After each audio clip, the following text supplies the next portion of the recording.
இசைஞானி இளையராஜா 82 வயசாகிடுச்சுங்க இந்த மனுஷனுக்கு. ஆனால் இன்னமும் ஓய்வு அப்படின்ற ஒரு விஷயத்தை பற்றி கொஞ்சம் கூட யோசிக்காமல் இந்த இசையில் இன்னும் என்னெல்லாம் பண்ண முடியும், இன்னும் என்னெல்லாம் இதில் புதுமைகளை கொண்டு வர முடியும், இதன் வழியாக ரசிகர்களுக்கு இன்னும் என்னெல்லாம் கொடுக்க முடியும் அப்படின்னு ஒருத்தர் இன்னமும் யோசிச்சுக்கிட்டு ஓடிக்கிட்டே இருக்கார் அப்படின்னா கண்டிப்பாக அது சாதாரண விஷயமே கிடையாது. அவர் ஒரு சாதாரண மனிதர் அப்படின்ற ஒரு கேட்டகரியிலே வைக்கவும் முடியாது. அதனால தான் அதை விவரிக்க வார்த்தைகள் இல்லாததுனால பலர் அவரை இன்னமும் இசை கடவுள் அப்படின்ற ஒரு அடைமொழி வச்சு கூப்பிட்டு இருக்காங்க. ஒரே நாளில் பல திரைப்படங்களுக்கு யாருமே நினச்சி பார்க்க முடியாத நேரத்தில் ரீரெக்கார்டிங் முடிச்சது, 1000 படங்களுக்கு மேலே இசையமைச்சது, அப்படி இப்படின்னு அவர் பண்ண சாதனைகளை முறியடிக்கிறதுக்கே இன்னும் பல வருஷங்கள் ஆகணும், இன்னும் பல பேர் பிறந்து வரணும். அப்படியே ஆனாலும் அதை முறியடிக்க முடியுமா அப்படின்றது தெரியாது. அந்த சாதனை படிகளோட அடுத்த கட்ட உச்சமாக அவர் தொற்றிருக்கக்கூடிய அந்த விஷயம்தான் லண்டனில் சிம்பொனி அரங்கேற்றத்தை முடிச்சுட்டு தற்போது திரும்பி இருக்கிறது. நிறைய பேர் இளையராஜா அவர்களுடைய அந்த லண்டனில் சிம்பொனி நடந்துச்சு அப்படின்னு சொல்லி அந்த வீடியோவை ஃபோட்டோ ஷேர் பண்ணும்போதெல்லாம் அது என்ன சிம்பொனி, என்ன பண்ணுறாரு அப்படின்றதே தெரியல. ஆனால் ஏதோ ஒன்று பெருசாக சாதிக்கிறாரு போல் அவர் அப்படின்ற மாதிரி நிறைய பேர் சொல்லிட்டு இருந்தாங்க. சிம்பொனி அப்படின்னா என்ன, இளையராஜா அவர்கள் லண்டனில் போயிட்டு நடத்தின இந்த அரங்கேற்றம் ஏன் இவ்வளோ பெரிய விஷயமா பார்க்கப்படுது அப்படின்றத இந்த வீடியோவில் இப்போ நம்ம பார்க்க போகிறோம். முதல்ல சிம்பொனி அப்படின்னா என்ன, இசையில் அது ஒரு ஜானராக இருக்குமோ அப்படி இப்படின்னு சொல்லி நிறைய பேருக்கு நிறைய சந்தேகங்கள் இருக்குது. இதுதான் சிம்பொனி அப்படின்னு சொல்லி சிம்பொனியை நம்மளால் எளிதாக சொல்லிட்டு கடந்துட முடியாது. சிம்பொனி இசையை காதலிப்பவர்களுக்கான ஒரு ஆகப்பெரும் விருந்து அப்படின்னு சொல்லலாம். அதை கேட்டு தான் உணர முடியும். 50க்கும் மேற்பட்ட இசை கலைஞர்களோட இசை கருவிகளில் ஆழ்ந்த அமைதியுடன் அடர்ந்திருக்கும் சப்தங்கள் ஒவ்வொன்றாக விடுதலை பெற்று இசை கோர்வையில் இணையும். அடர்வான அந்த இசை மெல்ல மெல்லமாக காற்றில் கலந்து வியாபித்து நம்மளை ஆட்கொண்டு தன் வசப்படுத்திடும். ஒவ்வொரு இசையும் உயிரின் ஒவ்வொரு செல்லாக பயணித்து உணர்வின் நரம்புக்குள்ள அலைபாயும். அவ்வளோதான், அதுக்கு மேலே நமக்கு வேறு வழியே கிடையாது. அதன் வசம் நம்மளை ஒப்படைச்சிட வேண்டிதான். அது கம்ப்ளீட்டாக நம்மளை ஆட்கொண்டு விடும். இசையமைப்பாளரின் இசைக்குறிப்புக்கும் இசை கலைஞர்களை ஒருங்கிணைப்பவரின் கை அசைவிற்கும் கட்டுண்டு மெல்ல ஆரம்பித்து வியாபித்து ஓங்காரம் எடுத்து அடங்கும். நீண்ட நேரம் பல இசை அடுக்குகளோட 50க்கும் மேற்பட்ட இசை கலைஞர்களால் இசைக்கப்படும் பல இசை கருவிகளின் பெரும் இசைக்கோர்வை, காற்று, தோல், நரம்பு வாத்தியங்களின் இசை தொகுப்பு அப்படின்னு கூட இதை நம்ம சொல்லலாம். 100க்கும் மேற்பட்ட இசை கருவிகளின் இசையை உள்வாங்கி கட்டுக்கோப்புடன் பிரதிபலிக்கும் கச்சிதமான உயரம் அகலத்துடன் அமைக்கப்பட்ட அரங்கிலேயே சிம்பொனி அரங்கேற்றும் ஒளிப்பதிவு செய்யப்படும். அதன் அரங்கேற்றமே கேட்பது மட்டுமின்றி காண்பதற்கே அலாதியான அனுபவம் தான். எளிமையாக சொல்லணும் அப்படின்னா சிம்பொனி அப்படின்றது மேற்கத்திய கிளாசிக்கல் இசை மரபில் பல்வேறு இசை கருவிகள் ஒன்றாக இசைக்கப்படும் ஓர் ஒத்திசை தொகுப்பு அப்படின்னு சொல்லலாம். ஓகே, சிம்பொனி அப்படின்னா என்ன அப்படின்றத நம்ம ஓரளவுக்கு பார்த்துட்டோம். இப்போ இந்த சிம்பொனியும் இதில் இதை ஆண்ட இசை ஆளுமைகளையும் பற்றி பார்க்கும்போது ஐரோப்பிய மேற்கத்திய பாரம்பரிய இசையான இந்த சிம்பொனி 1530 முதல் 1820 வரையிலான காலகட்டத்தில் அறிமுகமானது. பல இசை கருவிகளை ஒன்று சேர்த்து நீண்ட அடர்த்தியான அடுக்குகள் கொண்ட இசை கோர்வையாக அது ஆரம்பத்தில் உருவானுச்சு. மெல்லிய இசையுடன் தொடங்கும் சொனாட்டா மெதுவாக ஒருங்கிணைந்து இசை கோர்வையில் இணையும் ஸ்லோ சிம்பொனியின் மையத்தை தொடும் டான்ஸ் ஃபார்ம் மற்றும் உச்ச நிலைக்கு போய் அடங்கும் சொனாட்டா ராண்டோ ஃபார்ம் என 4 பகுதிகளாக இசை இயக்கம் வரையறுக்கப்பட்டது. அதற்கு பல விதிகளும் இருக்குது. கற்று தேர்ந்த பின் அதை உடைச்சு புத்தாக்கம் செய்வது தான் ஜாம்பவான்களுக்கு அழகு இல்லையா?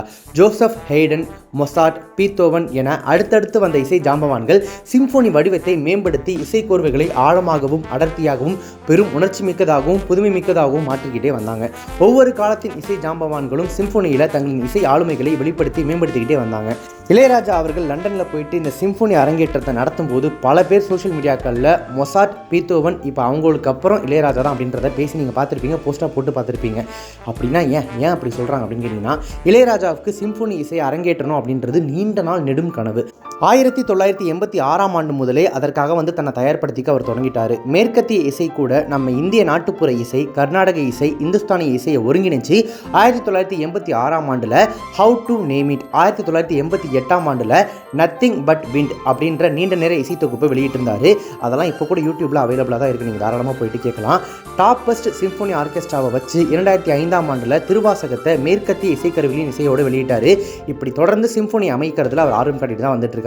சிம்பொனியை உருவாக்குறதுல இருக்கக்கூடிய மிகப்பெரிய சவாலே 100க்கும் மேற்பட்ட இசை கலைஞர்களுக்கு தனித்தனியாக இசை குறிப்புகளை எழுதி கொடுக்கறது தான். இசையை எழுதுறதுல கை தேர்ந்த குண்டூசி சப்தத்தை கூட இசை குறிப்பாக உணரக்கூடிய இளையராஜாவிற்கு அது கை வந்த கலை தான். நான் சொல்கிறது உங்களுக்கு எந்த அளவுக்கு புரியுது அப்படின்றது தெரியல. நீங்கள் இப்போ ஒரு கான்சர்ட்டுக்கு போகிறீங்க, ஒரு எக்ஸாம்பிளுக்கு சொல்கிறேன், நம்ம அதிகபட்சம் கான்சர்ட் நேரில் பார்த்துருப்போம் இல்லையா? இப்போ மற்ற இசையமைப்பாளர்களோட கான்சர்ட் அப்படின்னா பாடகர்கள் இருப்பாங்க, இசையமைப்பாளர் இருப்பார், 2 பேரும் பாடுவாங்க, ஆடுவாங்க, பின்னாடி பாட்டு போயிட்டு இருக்கும், அவங்க பாடுறாங்களா இல்லை பின்னாடி ஓடுதா அப்படின்றதே தெரியாமல் இருக்கும். ஆனால் இளையராஜா சாரோட கான்சர்ட் போயிருந்தீங்கன்னா மட்டும் அங்கே ஒரு மிகப்பெரிய மேடையில் இளையராஜா சார் மற்றும் பாடல்களோடு சேர்த்து அங்கே எந்தெந்த வாத்தியத்தை யார் யார் வாசிக்கிறாங்களோ அவங்கள லைவாக உட்கார வச்சு லைவ் ஆர்கெஸ்ட்ரா நடத்தி காட்டுவார். அதுதான் கிட்டத்தட்ட உங்களுக்கு ப்ராப்பராக ஒரு கான்சர்ட் பார்த்த ஃபீலே கொடுக்கும். இப்போ வயலின் வாசிக்க வாசிக்கிறவர் ஒரு பக்கம் இருக்காருன்னு வச்சுக்கோங்க, அப்புறம் தாளம் போடுறவர் ஒரு பக்கம் இருக்காருன்னு வச்சுக்கோங்க, அப்புறம் கிட்டார் வாசிக்கிறவர், பியானோ வாசிக்கிறவர், இப்படி தனித்தனியாக இருக்காங்க இல்லையா. இவங்க ஒவ்வொருத்தருக்குமான தனித்தனி இசைக்குறிப்பையும் ஒருத்தர் கையால் எழுதி கொடுக்கணும். சிம்போனி அப்படிங்கிறப்ப இந்த குரூப் இன்னும் ரொம்ப பெருசாக இருக்கும், ரொம்ப நேரம் நடக்கிறதா இருக்கும். அவங்களுக்கான இப்போ வந்து வயலினிஸ்ட் மட்டும் ஒரு 100 பேர் உட்காந்துருக்காங்கன்னா ஒவ்வொருத்தருக்கும் தனித்தனியாக இசைக்குறிப்பை எழுதி கொடுக்கணும். அதனால தான் இந்த சிம்போனி அப்படின்ற விஷயம் பெரும்பாலானவர்களால் சாத்தியப்படாத ஒரு விஷயமா இருந்துகிட்டு இருக்கு. இப்போது வரலாற்று சிறப்புமிக்க லண்டன் அப்பல்லோ அரங்கில் மார்ச் 8ஆம் தேதி வேலியன்ட் அப்படின்ற சிம்போனியை அரங்கேற்றி முடிச்சிருக்காரு இளையராஜா அவர்கள். மொசார்ட், பீத்தோவன், சாய்வோவ்ஸ்கி ஆகியோரோட வரிசையில் இப்போ இளையராஜாவும் தன்னுடைய முதல் சிம்போனியை அங்கே அரங்கேற்றி முடிச்சிருக்காரு. இந்தியாவிலிருந்து தமிழர் ஒருத்தர் பண்ணைபுரம் கிராடத்திலிருந்து கிளம்பி லண்டன் அப்பல்லோ அரங்கத்தில் முதலாக சிம்போனியை அரங்கேற்றி முடித்த பெருமை எல்லாமே நம்ம இளையராஜா சாருக்கு தான். கிட்டத்தட்ட தமிழர்களுக்கான பெருமை அப்படின்னு சொல்லலாம். சரி, ஓகே, பொறுமை. இசை மீதான காதல் இருந்தால் பல மணி நேரமானாலும் சிம்போனியை கேட்டுக்கிட்டே இருக்கலாம். அதோட அனுபவமே அலாதியானது. இப்போது அங்கே லண்டனில் இந்த சிம்போனி அரங்கேற்றத்தை முடிச்சுட்டு வந்த இளையராஜா அவர்கள் அதற்கு அடுத்த ஒரு செய்தியாளர் சந்திப்பில் பேசும்போது கூட சிம்போனியை நீங்கள் யூடியூப்பில் பார்க்கறதுனாலையோ அல்லது ஹெட்ஃபோனை போட்டு காதில் கேட்கறதுனாலையோலாம் உங்களுக்கு எந்த அளவுக்கு அது பாதிப்பை ஏற்படுத்தும் அப்படின்றது தெரியல. அதை லைவாக பார்க்கும்போது, அதை உணரும் போது தான் அது வேறு மாதிரியான ஒரு தாக்கத்தை கொடுக்கும் அப்படின்னு சொல்லியிருந்தார். உண்மைதான், அப்படி ஒரு விஷயம்தான் அந்த சிம்போனி. அப்படி ஒரு ஆகப்பெரும் சாதனையை தான் வந்து நம்ம இளையராஜா சார் பண்ணிட்டு வந்திருக்காரு. ஸோ காலத்துக்கும் அவரை கொண்டாடிட்டே இருக்கிறதுக்கு அவர் அடுத்தடுத்த விஷயங்களை பண்ணிகிட்டே இருக்காருங்க. நான் ஆல்ரெடி சொன்ன மாதிரி 82 வயசு ஆகிடுச்சு, இன்னமும் மனுஷன் வந்து ஓய்வு எடுக்காமல் அடுத்தடுத்த விஷயங்கள் பண்ணுறாரு. இன்னும் என்னெல்லாம் அவர் வழியாக நமக்கு கிடைக்க போகுதோ அத்தனை தூரம் நம்ம அவர் வாழ்கிற இந்த வாழ்க்கையில் நம்ம கூட இருக்கிறோம் அப்படின்றதே நமக்கு மிகப்பெரிய பாக்கியம் அப்படின்னு நான் சொல்லுவேன். ஓகே, இப்போ இந்த வீடியோ உங்களுக்கு ரொம்ப பிடிச்சிருந்துச்சு அப்படின்னா லைக் பண்ணுங்கள், ஷேர் பண்ணுங்கள். இந்த வீடியோ பற்றி உங்களுக்கு கருத்துக்களை கமெண்ட்ஸாக சொல்லுங்கள். நம்ம சேனலை இது வரைக்கும் சப்ஸ்கிரைப் பண்ணாதவங்க யாராவது வீடியோ பார்த்துருக்கீங்க அப்படின்னா மறக்காம உடனே இப்போவே நம்ம சேனலுக்கு சப்ஸ்கிரைப் பண்ணிவிட்டு பக்கத்தில் நோட்டிஃபிகேஷன் பட்டனையும் மறக்காம டிங் நினைத்துருங்க.